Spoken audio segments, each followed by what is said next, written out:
Good morning, ladies and gentlemen. I'm meadsyre69. Welcome back to the channel. Now, today we are going to look at the IS-7, the change of the IS-7 and how it's affected it, and whether it's a tank that you should be grinding now. So here is the change of the IS-7. So the engine power is decreased. Maximum forward speed becomes 3 kilometers slower. Now 3 kilometers isn't bad. I mean, the IS-7 has been known because it's mega quick for what it is. But yeah, you know, having a look at it in the game, 3 kilometers hasn't really affected it, I'm not going to lie. The armor penetration is reduced by 5 millimeters for the AP shell, but it is increased by 17 millimeters for the APCR shell. Again, yeah, it's losing 5 millimeters, nothing too special, but it has gained 17 on the premium shell, so not bad at all. But the biggest thing for me, the tungsten shell rounds consumable has been added. The hit point count is set to 2,550 as well. So yeah, a few funny, weird changes there for the IS-7, but ultimately the tank has now got tungsten shells, and honestly, that really does help the tank. So we're going to get into the game, and we're just going to show you one replay in an IS-7 that just will make you want to play the IS-7.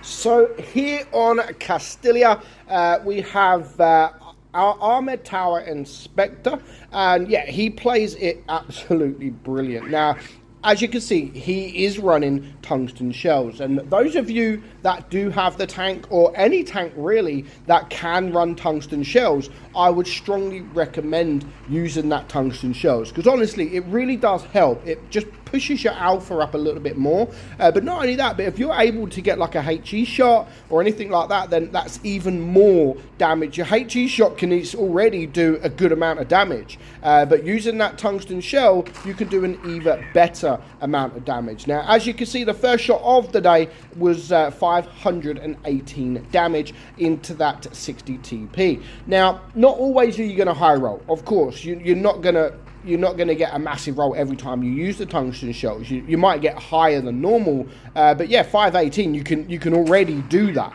I mean, even there, a nice 496. You're still hitting above average shots, which is what you want, especially for a heavy tank. You want to be hitting these big shots, you know, the high damage. But he's going to have a nice shot here against the E100. This poor E100 is going to get his ammo rack damage, and of course he does over 2,000 damage to that guy, and that really does help, because that is a big chunk of hit points just gone. That's a big alpha gun just gone, and already that's now pushed his damage up to 3,200. So he's only had a couple of shots, but even if he dies now, he's done his damage. And that is what he's done, what is expected of him. But the tungsten shell is, you'll get it with some tanks, that most tanks, or at least the heavy tanks, maybe the tank destroyers or whatever that have the tank, most of the time you will be able to shoot only twice with the tungsten shell. So I'd always recommend only clicking that consumable button if you know that you, for one, can guarantee at least one shot. You have to at least guarantee as much as you can that you're definitely going to be able to get one shot off. Like now, in a situation like now, the IS-7 is in a good position. Don't use that tungsten shell. I wouldn't use it, because you're not guaranteed the pen.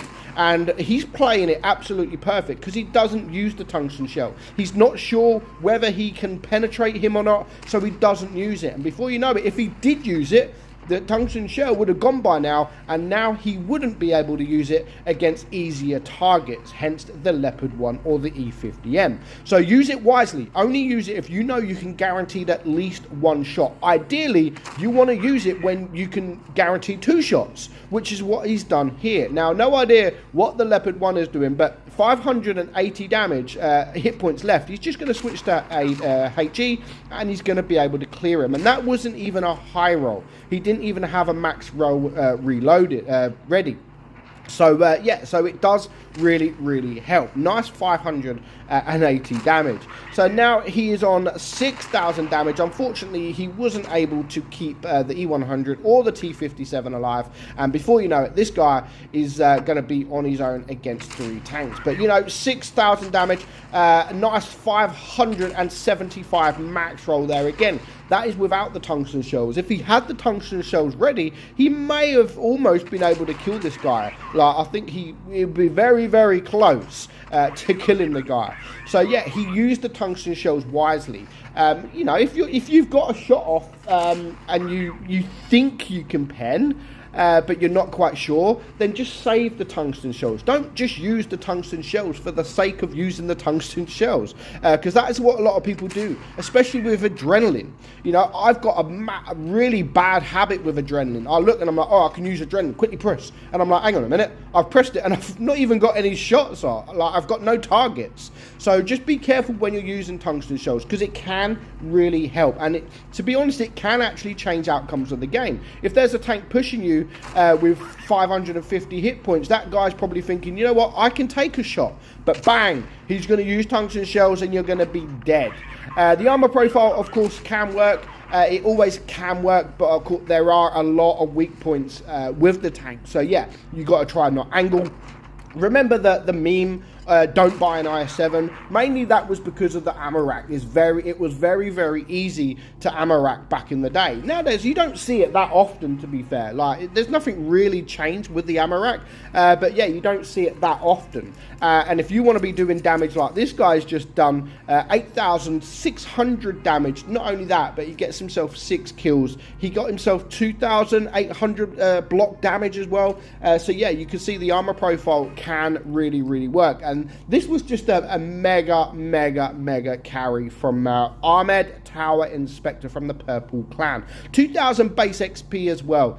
So definitely, in my opinion, the IS-7 after this update has definitely got better. And the meme where people used to say, I think it was Angel, don't buy an IS-7, that's definitely gone. That's definitely gone, and it should be changed to buy the IS-7, because this tank, honestly, I said it before even this update, in my previous video of the IS-7, it is really worth the grind now. It's an amazing tank. Ever since Wargaming really changed the armor profile, gave it the PBR, it kind of changed the layout of the armor, and it just made it, you know, it's without actually changing the armor, it's made the armor better.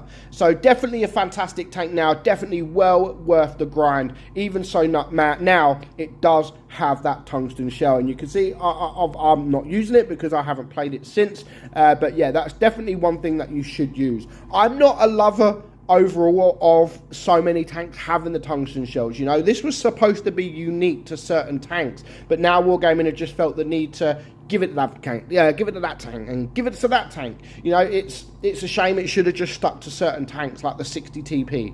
It should have just stuck to that tank, you know, so it's unique to that tank. Now the tungsten shells, it's been around a while, almost every tank's got it. Eventually every tank's going to have the tungsten shells. But yeah, definitely I do love the tungsten shells. It's made a difference to the IS-7. Do I think the IS-7 should have had the tungsten shells? No, it was good enough as it is, especially with the armor profile. But it is what it is. It's got tungsten shells. If it's got it, I'm going to use it. That is what it is. So let me know your thoughts on the IS-7. Let me know your thoughts on the IS-7 having the tungsten shells. Do you think that it should not have that? Let me know in the comments below. But for now, I hope you enjoyed today's video. I'm meadsy69, and I'll catch you all soon. Bye-bye.